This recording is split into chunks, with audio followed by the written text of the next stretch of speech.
पंचम सेमेस्टर परीक्षा 2026, यानी कि ये BA फिफ्थ सेमेस्टर का सोशियोलॉजी का पेपर है, जिसमें कि अगर पेपर का नाम देखा जाए तो क्लासिकल सोशियोलॉजिकल थॉट्स के बारे में पूछा जाएगा। ये पूरा टोटल 75 मार्क्स का है और आपको इसके लिए समय 2 घंटे का समय मिलता है। और आपको कॉपी किस तरह से लिखनी है और यूनिवर्सिटी कॉपी कैसी है, मैंने ऑलरेडी उसकी वीडियो बना रखी है। यहाँ पर मैं एक बटन के रूप में दे दूंगा, या फिर डिस्क्रिप्शन में लिंक दे दूंगा, या फिर वीडियो के इन बटन में जोड़ दूंगा। आप लोग वहाँ से देख लीजिएगा किस तरह से यूनिवर्सिटी कॉपी आती है और कैसे लिखना होता है, उसमें मैंने सब कुछ बताया हुआ है। यहाँ पे निर्देश पढ़ने के बाद आप देखेंगे खंड होता है, जो लघुत्तरी प्रश्न होता है, इसके बारे में क्या कहा गया है।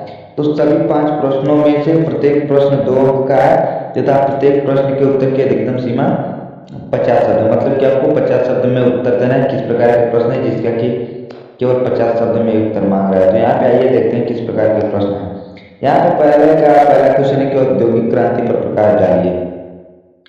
Throw light on industrial revolution, मतलब औद्योगिक क्रांति पर आपको प्रकाश डालना है। दूसरा क्वेश्चन आपके सामने इस प्रकार है कि हर्बर्ट स्पेंसर की सामाजिक डार्विनवाद पर प्रकाश डालिए। Throw light on the social Darwinism, Herbert Spencer. ठीक है, इसके बारे में आपको बताना है। क्वेश्चन नंबर तीसरा आपके सामने यहाँ पर कुछ इस प्रकार है कि दुर्खिम के सामाजिक तथ्य की विवेचना कीजिए।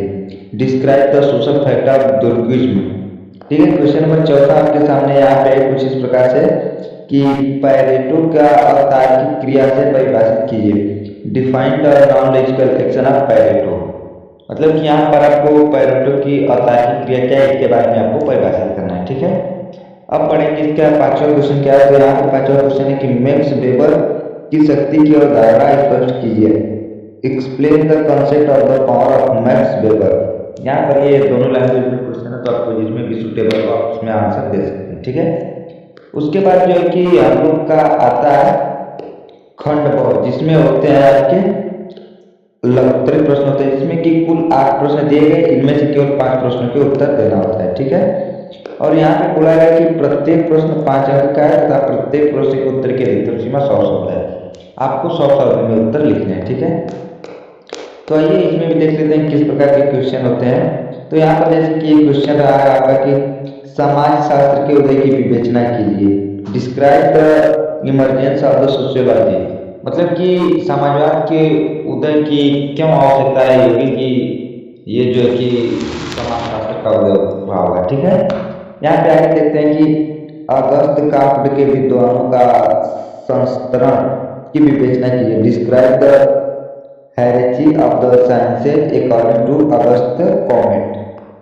ठीक है, मतलब अगस्त कॉमेट के विज्ञानों का क्या आवश्यकता पड़ा, किसकी जरूरत पड़ी है। ठीक है, तीसरा वाला है कि इमाइल दुर्खिम के यांत्रिक एकता की अवधारणा स्पष्ट कीजिए। जो होता है कि इमाइल दुर्खिम की यांत्रिक एकता है, इसकी अवधारणा स्पष्ट करना है आपको। Explain the concept of the mechanical solidarity of the email Durkheim. ठीक है, आगे बढ़ते हैं क्वेश्चन नंबर डी की तरफ। पैरेटो की भ्रांत तर्क की अवधारणा पर प्रकाश डालिए, मतलब throw light on the concept of derivation of Pareto. ठीक है, यहाँ पे मतलब पैरेटो की जो भ्रांत तर्क की अवधारणा है, इस पर को प्रकाश डालना है। ठीक है, क्वेश्चन नंबर 5 में आपके सामने कुछ इस प्रकार से कि कार्ल मार्क्स की द्वंद्वात्मक भौतिकवाद की अवधारणा की विवेचना करना आपको। Describe the concept of the dialectical materialism to the Karl Marx. ठीक है, यहाँ पे कुछ इस प्रकार के क्वेश्चन आते हैं आपके सामने। क्वेश्चन नंबर इसका छठा वाला है कि मैक्स वेबर के सामाजिक क्रिया के सिद्धांत की विवेचना कीजिए। ठीक है, यहाँ पे क्वेश्चन है आपके सामने कि describe the theory of the social action of the max weber. ठीक है, अब बढ़ते हैं क्वेश्चन नंबर 7वें की तरफ। क्वेश्चन नंबर 7वां की जे स्मिथ की स्व की अवधारणा स्पष्ट कीजिए, मतलब जे स्मिथ की जो स्व की अवधारणा है उसको स्पष्ट करना है। Explain the concept of the self of the J Smith. ठीक है, अब बढ़ेंगे क्वेश्चन नंबर 8वें की तरफ। क्वेश्चन नंबर 8वां आपके सामने कि कार्ल मार्क्स की अलगाव की अवधारणा पर प्रकाश डालना है आपको। Throw light on the concept of the alienation of the Karl Marx. ठीक है, अब उसके बाद आपका आता है खंड सी, मतलब कि दीर्घ उत्तरीय प्रश्न होता है, इसमें लॉन्ग आंसर टाइप क्वेश्चन होते हैं।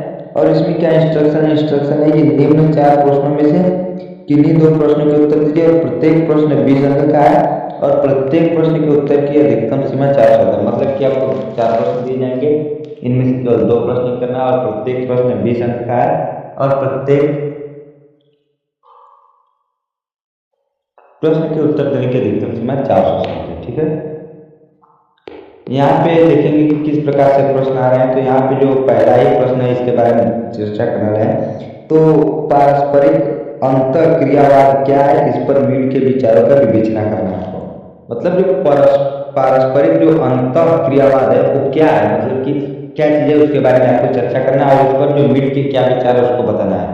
What the symbolic interactionism explain the thought of Mead on its. ठीक है, अब दूसरा प्रश्न देखेंगे कि सत्ता को परिभाषित कीजिए, सत्ता की अवधारणा है एवं इसके प्रकारों का प्रकार डालिए। मतलब सत्ता क्या है उसको आपको परिभाषित करना, सत्ता की अवधारणा क्या है इसका आपको प्रकार डालना। Define the authority, throw lights on the concept of authority and types of its. ठीक है, सत्ता मतलब अधिकार के बारे में पूछा जा रहा है। ठीक है, क्वेश्चन नंबर तीसरा आपके सामने इस प्रकार है कि कार्ल मार्क्स के वर्ग संबंध सिद्धांत की विवेचना कीजिए। जो कार्ल मार्क्स है उनके वर्ग मतलब जाति संघर्ष सिद्धांत क्या है उसके बारे में विवेचना करना है। Describe the theory of the class conflict to the Karl Marx. ठीक है, अब आगे बढ़ेंगे क्वेश्चन नंबर 4 की तरफ। क्वेश्चन नंबर 4 आपके सामने है कि कांट के त्रिस्तरीय अवस्थाओं के नियम की विवेचना कीजिए।